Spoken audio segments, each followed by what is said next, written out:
Amakuru Now TV, we are to give you update. Twongeye kwasoza kunze umutukurikira ku mujyoboro YouTube, reka nizere ko mumeze neza cyane. Tubahaye ikaze ku makuru avugwa kano kanya, amakuru agezweho ku itariki 27 z'ukwezi kwa gatandatu 2026. Muri studio murimo murasuhuzwa na Fisto da Silva. Mbere yuko atubagezaho ingingo z'ingenzi z'amakuru turaza kwibanda uyu munsi, turareka tubanze dushimire abantu bose bamaze gukora subscribe kuri no YouTube channel yitwa Amakuru Now TV. Nawe utarayikora ndagusaba gukora subscribe kugira ngo ibintu birusheho kugenda neza cyane. Amakuru yacu agiye kwibanda kuri zino ngingo z'ingenzi azikurikira. Muri aya makuru turaza kugaruka ku nkuru y'aho rero igihugu cya Repubulika ya Demokarasi ya Kongo cyamaze gutanga ikirego mu rukiko mpuzamahanga, aho rero kino gihugu cya Repubulika ya Demokarasi ya Kongo cyatanze ikirego kirega igihugu cy'u Rwanda. Ese Repubulika ya Demokarasi ya Kongo irarega iki igihugu cy'u Rwanda? Ibirego byose bikubiye muri dosiye Repubulika ya Demokarasi ya Kongo yamaze gushyikiriza urukiko mpuzamahanga uraza kubimenya muri aya makuru mu buryo burambuye. Icyo musaba no gukurikira ano makuru paka arangiye, ukaza kumenya byinshi twaguteguriye muri zino ngingo zigiye zitandukanye. Kandi turaza kuba twabwira muri aya makuru ko Perezida wa Repubulika y'u Rwanda Paul Kagame yamaze kwakira abayobozi bakuru ba Mastercard Foundation, aho rero bagiye baganira ku ngingo zigiye zitandukanye. Izo ngingo rero bagiye baganiraho uraza kuba wazimenyera muri aya makuru mu buryo burambuye. Wowe icyo ngusaba ni ugukurikira no makuru paka ageze ku musozo, hanyuma uze kumenya byinshi bigiye bitandukanye muri aya makuru. Kandi turaza kujya mu karere ka Burera, aho rero abarimu batatu bakubiswe n'abanyeshuri barindwi, hanyuma abo banyeshuri uko ari barindwi bahita batabwa muri yombi. Gusa turaza kugaruka kunuza ku nkuru icukumbuye, aho rero twabateguriye inkuru zigenda zigaruka kuri kino kibazo cy'abanyeshuri bari gukubita abarimu ndetse n'abayobozi b'ibigo. Uraza kuba wabimenyera muri aya makuru, we nuze kuba wajya kure. Niyo mpamvu ngusaba gukurikira no makuru paka arangiye, hanyuma byinshi ukaza kuba wabimenya. Ikindi rero muri aya makuru turaza kuba twagaruka ku ntambara y'Uburusiya ndetse na Ukraine, aho rero amakuru agezweho ubu ngubu ari amakuru agaruka ku wahoze ari umuyobozi mukuru w'ubutasi bwa Ukraine wamaze gukatirwa igifungo cya burundu. Rero kubera iki yahawe igifungo cya burundu, uraza kuba wabimenyera muri aya makuru. We nuze kuba wajya kure, kubera ko byose twabiguteguriye kugira ngo tubikugezeho. Icyo tugusaba wowe no gukomeza gukurikira ano makuru paka ageze ku musozo, uraza kumenya byinshi twamaze kuba twagutegura. Kandi turaza kuba muri aya makuru turaza kuba twabagezaho amakuru Now Sport, aho rero turaza kubagezaho uko imikino yaraye igenze hagati ya Senegal na Iraq, hagati ya Norvège n'Ubufaransa. Rero uraza kuba wamenya byinshi bigiye bitandukanye kuri ino mikino, we nuze kuba wajya kure. Reka rero mbahe ikaze muri aya makuru mu buryo burambuye mugiye kugezwaho n'itsinda rigari rya Fisto Beauty Entertainment, aho rero muri studio muri kumwe na Fisto da Silva. Hanyuma ikindi wamenya nuko niba uri mushyashya kuri no YouTube channel yitwa Amakuru Now TV, ndagusaba gukora subscribe nyabuneka, kugira ngo rero ujye ubasha kuba wamenya amakuru yuko isi yaramutse nuko yiriwe, hanyuma ukande kuri notification bell, hanyuma igihe cyose dushyizeho video y'amakuru agezwaho ako kanya bajye bahita baguha notification. Ikindi no gukanda like na share na comment kuri ibiri biganiro tumaze gushyira kuri no YouTube channel.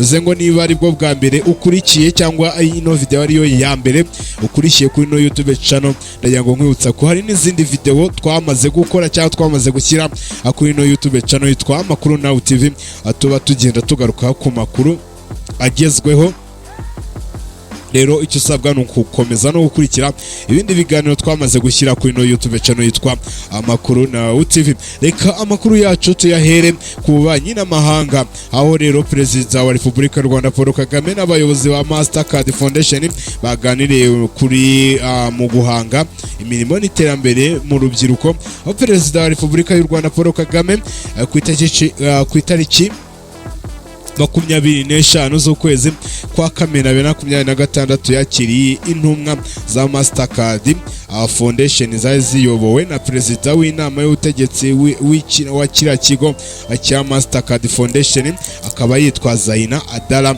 Muri uru ruzinduko bari kumwe na kandi n'uwahoze ari Perezida wa Liberia bakamwita Ellen Johnson Sirleaf, aho rero ndetse n'abandi bayobozi ba kino kigo nabo bari bagize itsinda rigari. Perezida wa Repubulika y'u Rwanda Paul Kagame yakiriye mu biro bye. Ibiganiro byabereye i Kigali byaherutse rero ibiganiro byabereye i Kigali byagarutse ku mubano usanzwe uhuza u Rwanda na Mastercard Foundation. Rero hibandwa ku buryo bwo kurushaho guteza imbere gahunda zigamije kuzamura ubushobozi bw'urubyiruko. Impande zombi zaganiriye ku ngamba zatuma urubyiruko rubona amahirwe menshi yo kwiga ubumenyi bujyanye n'ibikenewe ku isoko ry'umurimo, kwihangira imirimo no guteza imbere udushya dufasha gukemura ibibazo biri mu muryango mugari nyarwanda.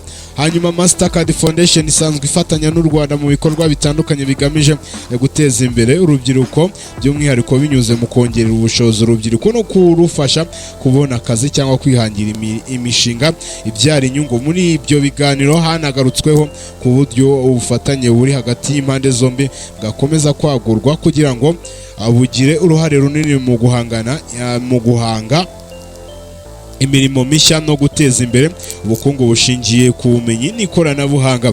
U Rwanda rukomeje gushyira imbere ishoramari mu rubyiruko, rufata nk'urwego rw'inkingi y'iterambere rirambye binyuze mu guteza imbere uburezi bufite ireme, ubumenyi ngiro, ikoranabuhanga ndetse no gushyigikira ibikorwa by'udushya n'ubucuruzi bukorwa n'urubyiruko. Hanyuma rero tuvuye kuri no nkuru ya Perezida wa Repubulika y'u Rwanda Paul Kagame wakiriye itsinda rigari ryaturutse mu kigo cya Mastercard rero Foundation.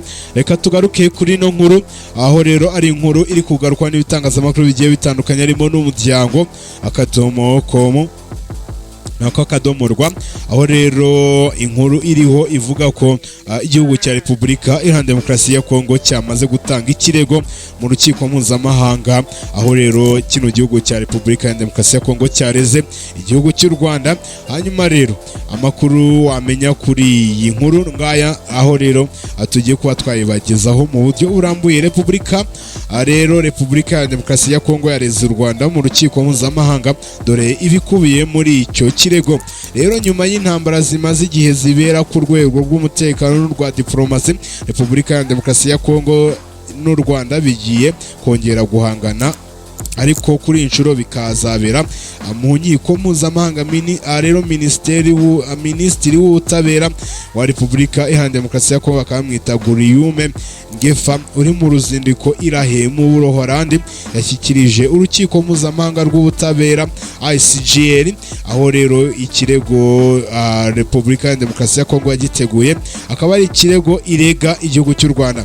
Mu itangazo ryashyizwe ahagaragara na Minisitiri w'itangazamakuru muri Repubulika Iharanira Demokarasi ya Kongo kuwa gatanu tariki 26 Kamena 2026, rivuga ko u Rwanda rivuga ko Kongo isaba urukiko kwemeza ko u Rwanda rwishe amasezerano mpuzamahanga, rero arimo amasezerano yo gukumira no guhana icyaha cya jenoside yo mu 1948, amasezerano yo kurandura ivanguramoko yo mu 1965, amasezerano yo kurwanya ivangura rikorerwa abagore yo mu 1979, n'amasezerano yo kurwanya iyicarubozo n'ibindi bihano cyangwa ibikorwa by'urugomo bibabaza umuntu byo mu 1984. Guverinoma ya Repubulika Iharanira Demokarasi ya Kongo ivuga ko mu myaka isaga 30 ishize abaturage byo mu burasirazuba bwa Repubulika Iharanira Demokarasi ya Kongo bakomeje kwicwa,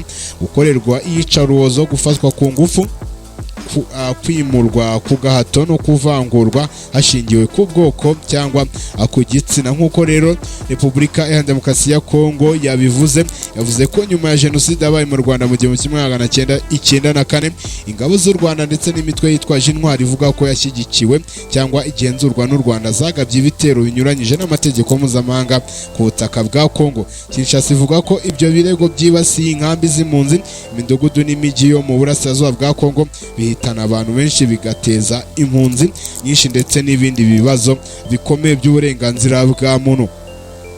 Guverinoma ya Repubulika Iharanira Demokarasi ya Kongo ikomeza ivuga ko ibyo bikorwa byakomeje no mu ntambara ya mbere n'iya kabiri ya Kongo ndetse no mu yandi makimbirane yitwaje intwaro yakurikiyeho. Rero ivuga ko u Rwanda rwabikoze binyuze mu ngabo zarwo no mu mitwe yitwaje intwaro irimo ngo FDLR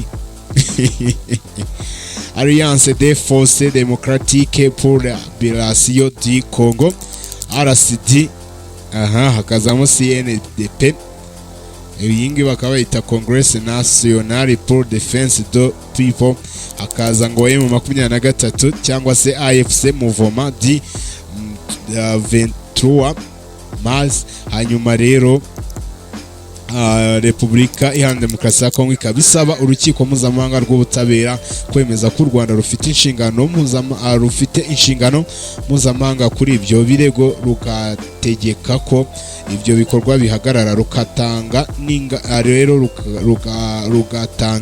ingamba zo kubikumira mu gihe kiri imbere, kandi rugategeka ko Kongo n'abahotewe bahabwa indishyi hakurikijwe amategeko mpuzamahanga.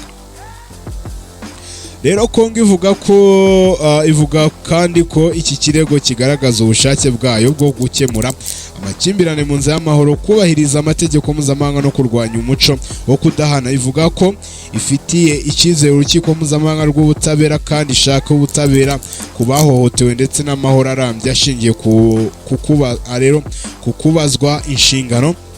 Muri uru ruzinduko rw'irahe mu Buholandi, Repubulika ya Demokarasi ya Kongo ivuga ko ishaka gukomeza umubano n'inzego mpuzamahanga z'ubutabera no guteza imbere ubutabera bwubahiriza amahame mpuzamahanga. Ibi bibaye mu gihe Kongo ikomeje gushinja igihugu cy'u Rwanda ngo gushyigikira umutwe wa AFC 23. Kinshasa ivuga ko hari raporo nyinshi z'imiryango mpuzamahanga zigaragaza ko mu bice bigenzura n'uyu mutwe habaye ihohoterwa rikomeye ry'uburenganzira bwa muntu, ibyaha by'intambara n'ibindi byaha bikomeye. Gusa ku ruhande rw'u Rwanda ruvuga ko M23 naho ihuriye n'igihugu cy'u Rwanda, aho rero ku gihugu cy'u Rwanda ariko kivuga, aho rero gihakana ibyo Repubulika Iharanira Demokarasi ya Kongo ivuga.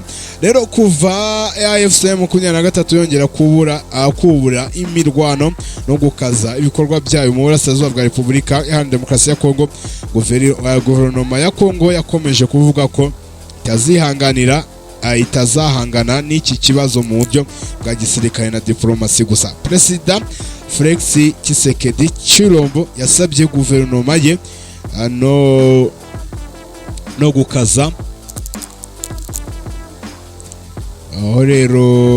gukaza urugamba rwo mu nkiko mpuzamahanga hagamijwe gusaba indishyi z'ibyangijwe, gukurikirana abakekwaho ibyaha by'intambara n'ibyibasiye inyokomuntu ndetse no gukusanya ibimenyetso ku isahurwa by'umutungo kamere wa Repubulika Iharanira Demokarasi ya Kongo. Icyitonderwa ugomba kumenya kuri iyi nkuru nuko ishingiye ku birego bya guverinoma ya Repubulika Iharanira Demokarasi ya Kongo nk'uko byatangajwe mu itangazo ryayo. Kugeza ubu kuba ikirego cyaratanzwe ntibisobanuye ko urukiko mpuzamahanga rw'ubutabera rw'irahe rukorera mu Buholandi rwaba rwaremeje ukuri kuri ibyo birego cyangwa ngo rufate icyemezo ku ruhande urwo ari rwo rwose. Bivuze ngo ni ikirego ariko ntabwo uru rubanza rwari rwatangira cyangwa se urukiko rwari rwabyemeza ngo rutangire rwumve ngo impande zombi, ariko icyo wamenya ni ukugira ngo umenye ibyari bikubiye mu itangazo ejo mu bitangazamakuru bya Repubulika Iharanira Demokarasi ya Kongo byavugaga ko ngo byatanze ikirego birega igihugu cy'u Rwanda mu rukiko mpuzamahanga rw'Irahe mu Buholandi. Rero ubwo ni ugukomeza tukabikurikirana tukareba ibyari byo, ariko icyo wamenya rero Kongo nayo, Kongo ntabwo wamenya ibyayo. Ni ukuvuga ngo Repubulika Iharanira Demokarasi ya Kongo murabizi ko hari amasezerano yasinyiwe i Washington n'i Doha. Rero i Washington amasezerano yasinwe ni hagati ya Repubulika Iharanira Demokarasi ya Kongo ndetse n'igihugu cy'u Rwanda. Rero Kongo, mbere y'uko wenda ngira byinshi mvuga, reka mbanze mwibutse mu masezerano yasinyiwe i Washington bavugaga ko Repubulika igomba gusenya imitwe yitwaje intwaro cyane cyane FDLR, hanyuma u Rwanda narwo rukaba rwakuraho ingamba z'ubwirinzi ndetse n'ibindi.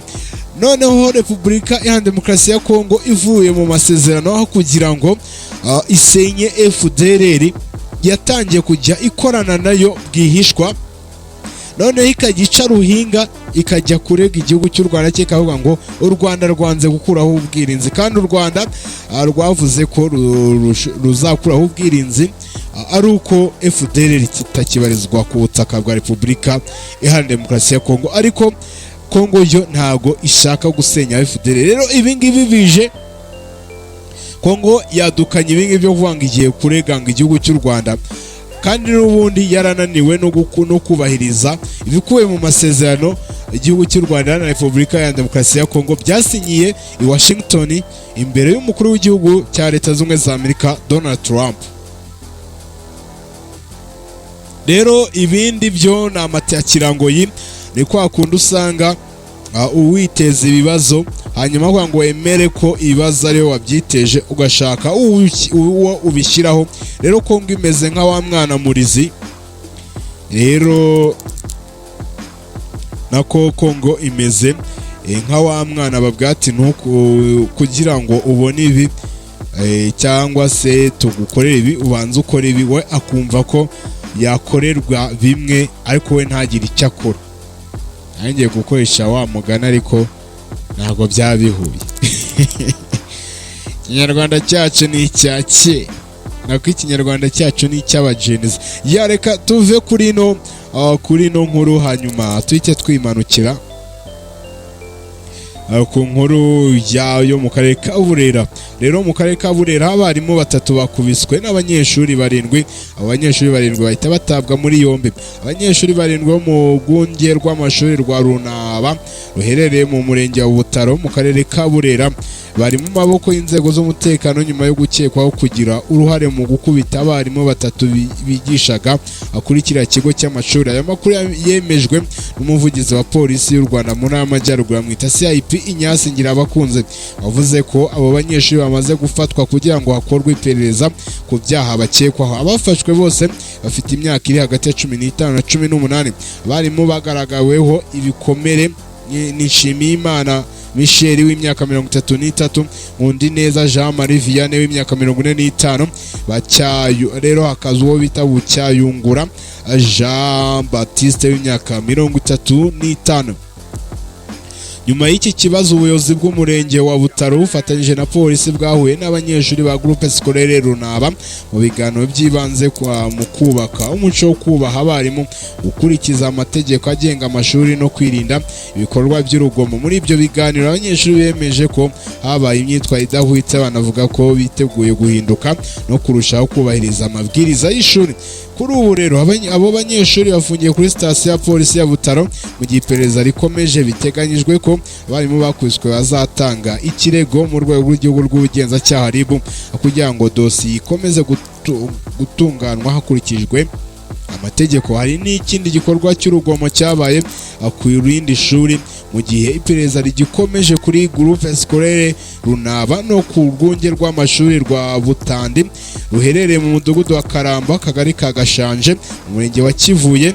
Hagaragaye ikindi kibazo cy'urugomo cyakozwe n'abanyeshuri. Ngayo nguko amakuru atangwa n'ubuyobozi bw'ishuri avuga ko ikibazo cyatangiye ubwo bamwe mu banyeshuri bageragezaga kuza bagenzi babo gufata amafunguro. Umwarimu Habonimana Jean Bonaparte w'imyaka 38 wari ushinzwe gukurikirana gahunda y'amafunguro yagerageje kubakumira kugira ngo gahunda ikomeze neza yo kuba bagaburira abanyeshuri bose. Mu gihe rero yashakaga guhagarika yakubiswe inkoni mu mutwe na bamwe muri abo banyeshuri, ibi byamuviriyemo gukomereka. Abanyeshuri babiri biga mu mwaka wa 6 w'amashuri abanza nibo bakekwaho kugira uruhare muri icyo gikorwa.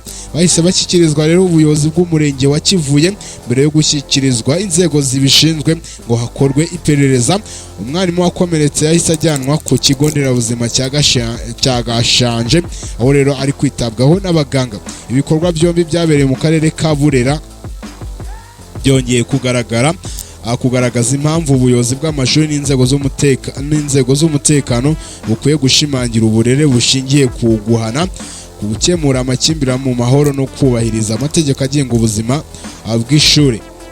Rero tukiri kuri iyi nkuru, abantu benshi bari kwibaza ati se kubera iki muri aya mezi hagaragayemo kesi z'abanyeshuri bari gukubita abarimu? Ese nuko havuyeho umuco wo kunyuza akanyafu ku banyeshuri bari mu makosa?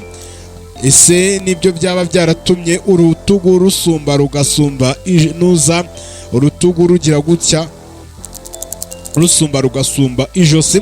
Rero kuba abanyeshuri bazi ko guhana abanyeshuri bakoresheje inkoni bitakemewe, dore ko n'ubigerageje ashobora kwisanga mu maboko ataraye, akaba ari nayo mpamvu se iri gutuma abanyeshuri bari kwitwara muri ubu buryo. Rero amakuru yacu agendanye n'ibi ngibi, reka tubagezeho bimwe twabashije kuba twabategurira ahantu hagiye haba zino kese mu bindi bigo by'amashuri ariko mu myaka igiye itandukanye. Rero mu bihe bitandukanye mu Rwanda hagaragaye ibikorwa by'urugomo byagiye bikorwa n'abanyeshuri babigira bakabigira ku barimu n'abandi bakozi b'amashuri. Ibi rero byagiye bitera impungenge ku mutekano w'abarezi no ku myitwarire y'abanyeshuri muri rusange. Bigaragaza n'imbogamizi mu kubaka umuco wo kubahana mu mashuri. Mu mboni za bamwe babona ko hakigaragara kudahana no kujenjekera mu myitwarire y'abanyeshuri, bikagira uruhare mu gutuma ibibazo by'urugomo bikomeza kugaruka, aho rero bikomeza kugaruka ku bigo by'amashuri bigiye bitandukanye. Hakagenda hagaragara kese z'abanyeshuri bagiye bahohotera abarimu bakabakubita, bamwe mu barimu bikanabaviramo kujya kwivuza. Rero zino kese ntabwo ari ubu zigaragaye gusa. Nk'ubu ku itariki 12 Ukwakira 2012 mu murenge wa Gashora, rero umunyeshuri yakubise umwarimu umugeri mu mugongo nyuma yo guhanwa n'umuyobozi w'ishuri. Ibi byaturutse ku gihano yari yahawe ajyanwa mu rugo igihe gito kubera imyitwarire mibi. Nyuma yo kugaruka mu ishuri ntiyishimiye uko byagenze, bikavamo kugirira urugomo umwarimu wamukurikiraga. Rero biza kurangira uyu munyeshuri akubise umugeri mwarimu we mu mugongo.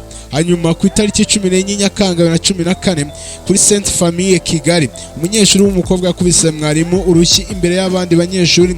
Impamvu yayo makimbirane yari ashingiye kutumvikana ku burenganzira bwo kwiga, aho umunyeshuri yemererwaga kwiga mu byiciro bibiri mu gihe abandi batabyemerewe. Ibi byateje impaka hagati ya mwarimu wibazaga impamvu uwo munyeshuri atubahiriza gahunda n'umunyeshuri wari wumva ko afite uburenganzira bwihariye kurusha abandi banyeshuri. Ku itariki 25 Kanama 2015 aha ku kigo cy'ishuri cya Saint Andre Nyamirambo, umunyeshuri wigaga muri Saint Andre Nyamirambo yatemye umwarimu. Rero uwo mwarimu batemye akaba yitwa Gasoma Jean Baptiste. Icyo kibazo cyaturutse ku makimbirane y'ikizamini, aho mwarimu yari yavumbuye ko umunyeshuri yahinduye urupapuro rw'ikizamini agamije kongera amanota. Hari n'undi mujyo w'inkuru wavugaga ko umunyeshuri yavuze ko yamuteye kuko yashinjaga mwarimu gushaka kumufata ku ngufu ubwo bari mu nzu ikorerwamo ubushakashatsi. ku itariki 7 z'ukwezi kwa Gicurasi 2026 Ngoma IAV gitwe abanyeshuri babiri b'abakobwa bakubise animatrice wabo bakoresheje umukoropesho wa rero mwihangane ku itariki 7 Gicurasi 2026 Ngoma ubwo rero ni mu karere ka Ngoma ku kigo cy'ishuri cyitwa AAV gitwe abanyeshuri babiri b'abakobwa bakubise animatrice wabo bakoresheje umukoropesho bakoropeshaga bikomeye rero impamvu yabyo yari ishingiye ku makimbirane y'imyitwarire mu gihe cyo gusubiramo amasomo aho animatrice yagerageje kubahana no kubabuza imyitwarire idahwitse bikabyara intonganya zirangira umurezi akubiswe rakirete. Hanyuma rero umunyeshuri yateye mwarimu ikaramu imutobora itama mu gihe cyo kugenzura ikizami, aho rero icyo kibazo cyaturutse kutumvikana ku myicarire y'abanyeshuri mu kizami, aho umwarimu yashaka ko bicara ku ntebe imwe ari batatu, umwe rero arabyanga. Rero indi ni inkuru nagarutseho, ino kese yabereye mu karere ka Burera, ibera ku kigo cy'amashuri cya Groupe Scolaire Runaba, aho rero abarimu batatu bakubiswe n'abanyeshuri 7. Ibi byaturutse ku makimbirane n'imyitwarire y'abanyeshuri no kudakurikiza amabwiriza y'ishuri, aho abarimu rero bageragezaga kubahana bikaza kuvamo urugomo rukomeye.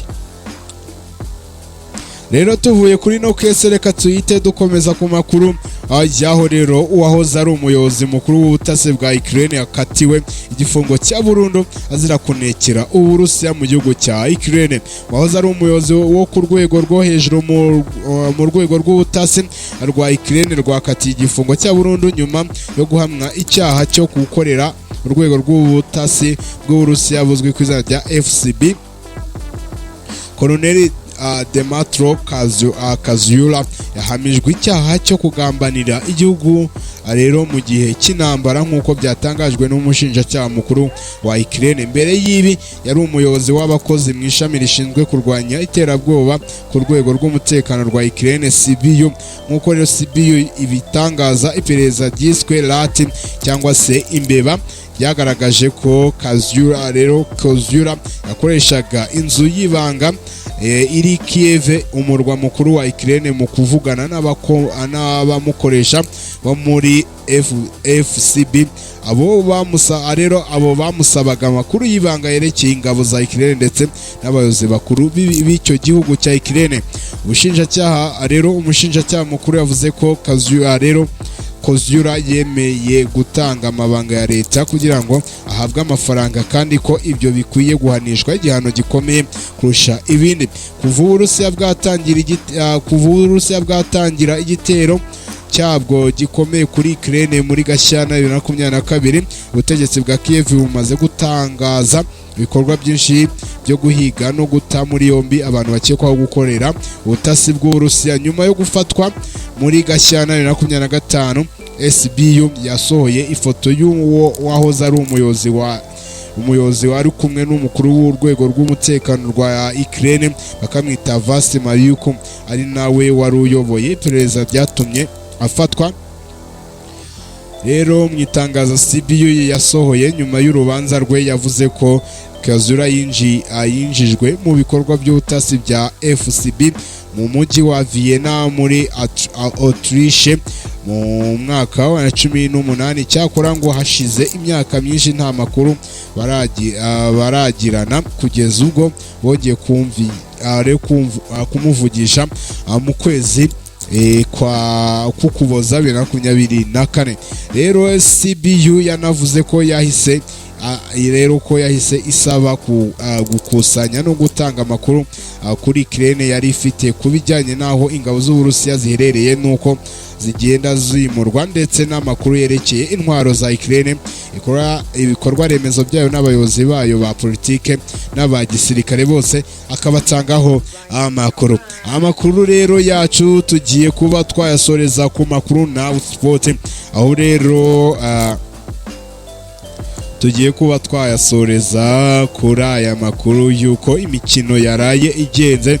Rero imikino yaraye ibaye aho Senegal yakinaga na Iraq, byarangiye Senegal itsinze 5-0 bwa Iraq, aho rero ku gitego rero ku munota wa 4 wo bita Diarra yatsinze igitego ku munota wa 56 nabwo wo bita Sare na watsinda igitego ku munota wa 59 rero wo bita Gayeri yatsinze ibitego 2, hanyuma icya gatanu cyatsinzwe ku munota wa 82 gitsindwa n'uwitwa Diarra nako Diarra. Abantu bakora ibintu bya siporo muzajya muza mudufashe. Hanyuma rero undi mukino wabaye no wa Norvège, wahuje Norvège n'igihugu cy'Ubufaransa, aho rero Ubufaransa bwatsinze ibitego 4, Norvège itsinda 1 birangira umukino urangira ari ibitego 4 by'Ubufaransa kuri 1 cya Norvège. Hanyuma rero ku ruhande rw'Ubufaransa, Ubufaransa bukaba bwatsinze igitego rero 4, harimo igitego cya Dembele, nako ni ibitego 3 bya Dembele ku munota wa 7, ku munota wa 20, ku munota wa 32, hanyuma uwo bita Doué rero awutsinda igitego cya 4 ku munota wa 90 bari mu nyongera. Rero igitego kimwe nuza Norvège yakibonye mu gice cya mbere, aho rero cyatsinzwe n'uwo bita Osigada ku munota wa 21. Osigade. Rero amakuru yacu nahangaha tuyasoreje, ndisango y'amakuru turaza kuyibageza mu masaha ari imbere. Hagati aho ngaho mukomeze munogerwe n'ibiganiro byamaze kugera ku muyoboro wa YouTube. Hanyuma rero ibirenze ibyo ngibyo Imana ikomeze ibashyigikiye mu byo mukora byose. Anje nitwaga Fiston da Silva, reka nshimira abantu batangiranye natwaye amakuru kugeza tuyagejeje ku musozo. Hanyuma indi sango y'amakuru ni mu masaha ari imbere. Mukomeze mugire ibihe byiza, Imana ikomeze ibashyigikiye mu byo mukora byose. Nge nitwaga Fiston da Silva, niba uri mushyashya wikwiye gukora subscribe kuri YouTube channel yitwa Amakuru Now TV, hanyuma ukande like na share na comment. Reka nshimire itsinda gari rya Fiston Build Entertainment, harimo abamfashije ku buhanga bw'ibyuma, abamfashije gukusanya no makuru ndetse n'abagiye kuyaploadinga ku muyoboro wa YouTube. Hanyuma tuze guhura mu masaha ari imbere. Hagati aho ngaho mukomeze munogerwe n'ibindi biganiro twamaze gushyira kuri YouTube channel yitwa Amakuru Now TV. Nge nitwaga Fiston da Silva, tuze guhura mu masaha ari imbere. Imana ikomeze ibatiza ubuzima n'amafaranga. Bye bye. Amakuru Now TV, we are to give you update.